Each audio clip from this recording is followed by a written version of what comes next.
As South Africans call for mobile data prices to fall, the telecoms industry is under pressure to not only meet these expectations, but also invest in renewed capacity. Keith Webb, who's a senior investment banker at RMB, says a restructuring of the telecoms industry combined with innovative financial modelling can help.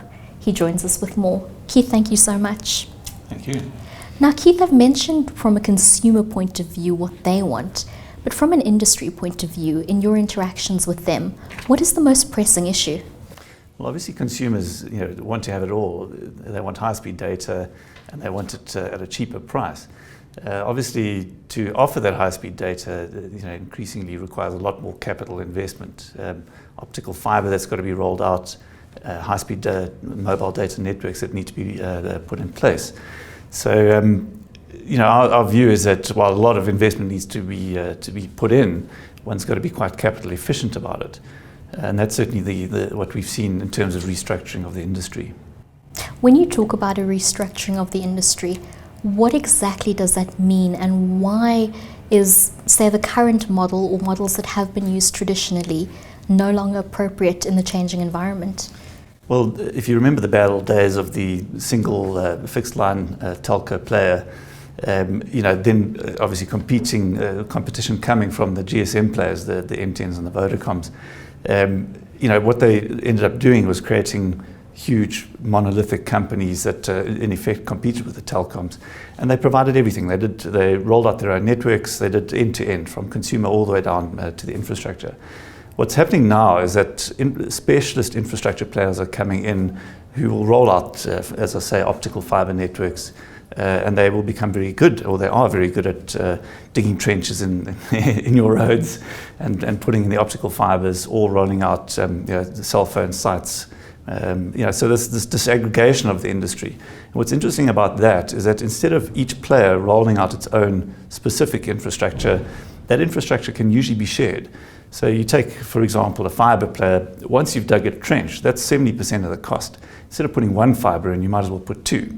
And that's certainly a way that the industry can be a lot more capital efficient. Same on the tower side. If you've put out a tower, one user can use it. Actually, three users could potentially use it. So why invest in three separate towers? Just have the one that all three can use. In the past, how was CapEx funded? So the big players, will typically raise money on their balance sheet. They'll go to the bond market, go to the banks, and raise large amounts of bank and bond funding. That's fairly easy to do when you have an existing balance sheet, proven cash flows, and that's a very well understood side of the financing equation. I think the fun with these sort of new industry players is that they don't necessarily have all of the proven revenue and the big balance sheets that are required to raise this sort of funding. And understanding that this is quite a lot of funding that is required to roll out, for instance, fiber or tower networks. So we as banks have got to get quite clever as to how we're going to fund large sums of money to relatively new players. And how do you go about doing that? Because surely you've been involved in this in the past. It's quite a bit of fun. So typically what we rely on is contracted revenues from their main users. In certain instances we can see an existing network that has been bought. Towers are a case in point across the continent. A player, for instance, an IHS, will buy the towers from the incumbent, the MTNs of the world, and rent it back to them. We can fund on the basis of that lease and that capital equipment that's sitting there. Other players are a little harder, where they don't actually have the network in the ground. They want to build it, but on the same basis, on the basis of leased or promised to lease from key customers, we can certainly fund them to allow them to roll out that network. So that's sort of where we are right now. Going forward, it's obviously the industry is growing so quickly. One's got to think a little bit more innovatively as to how to manage this. Contracted revenue is one way. The other way is to manage drawdowns on the basis of their rollout. As they're rolling out, improving their revenues, they can draw more, which is also a bit of fun. In certain instances, if there are strong shareholders of this new company, we can sort of take a little bit of a more relaxed view about that if anything goes wrong, we have shareholders that will step in and help. It's all pressing the edges of where credit committees are comfortable. Keith, you've mentioned some of the funding solutions available for some of the smaller, newer players. What about the large incumbents?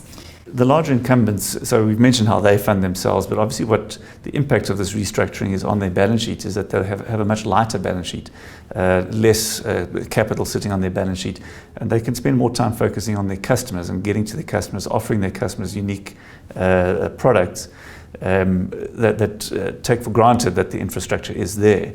So I think for them it is quite exciting. As I say, they become more and more capital-light business through renting shared infrastructure or using third parties to actually roll out new infrastructure. So as the structure of the telecoms industry evolves, when can consumers expect to see benefits? I think they're already seeing the benefits, and they might not really realize it. And the way the industry typically works is that you'll continue to pay your 800 Rand a month for your broadband connection, but increasingly you're getting a much greater speed and a much greater volume of data that you can download for the same price. So as I say, consumers might not realize it, but Rand per megabyte is already coming down drastically, not only from the undersea cable side, which has happened already 3 years ago, but even fiber to the home prices, wireless data, GSM and LTE prices are coming down substantially. Keith, that's where we're going to leave it. Thank you so much. Keith Webb is a senior investment banker at RMB.